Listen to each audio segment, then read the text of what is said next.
lance 30 fois de suite une pièce de monnaie dans les mêmes conditions. Sur les 30 lancées, on obtient 21 fois pile.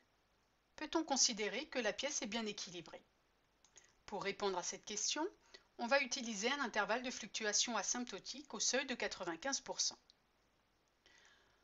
Première étape, on émet l'hypothèse que la pièce est bien équilibrée. Autrement dit, la probabilité d'obtenir pile est P égale à 0,5. On émet donc une hypothèse sur la valeur de P. Deuxième étape, on détermine un intervalle de fluctuation asymptotique au seuil de 95%. Commençons par rappeler ce qui a été vu dans le cours à ce sujet.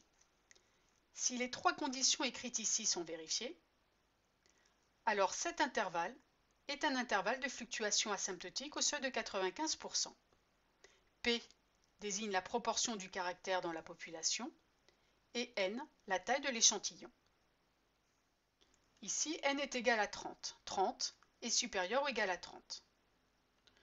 P est égal à 0,5. Donc NP est égal à 15 et N facteur de 1 moins P est égal à 15 aussi. Donc NP est supérieur ou égal à 5 et N facteur de 1 moins P est supérieur ou égal à 5. Les trois conditions écrites ici sont donc vérifiées. On va pouvoir utiliser cet intervalle. Calculons sa borne de gauche. On remplace P par 0,5 et N par 30. On obtient environ 0,32108.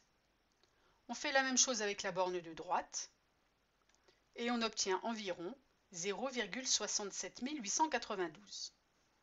En prenant une valeur approchée par défaut de la première valeur qui a été trouvée ici et une valeur approchée par excès de la deuxième valeur qui a été trouvée ici, on obtient un intervalle de fluctuation asymptotique au seuil de 95%.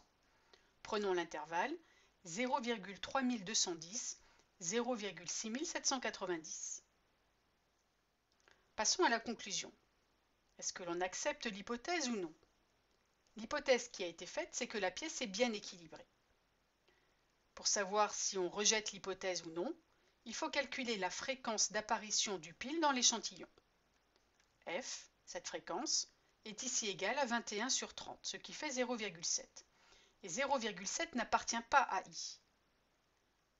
On rejette donc l'hypothèse que la pièce est bien équilibrée, avec un risque d'erreur de 5%.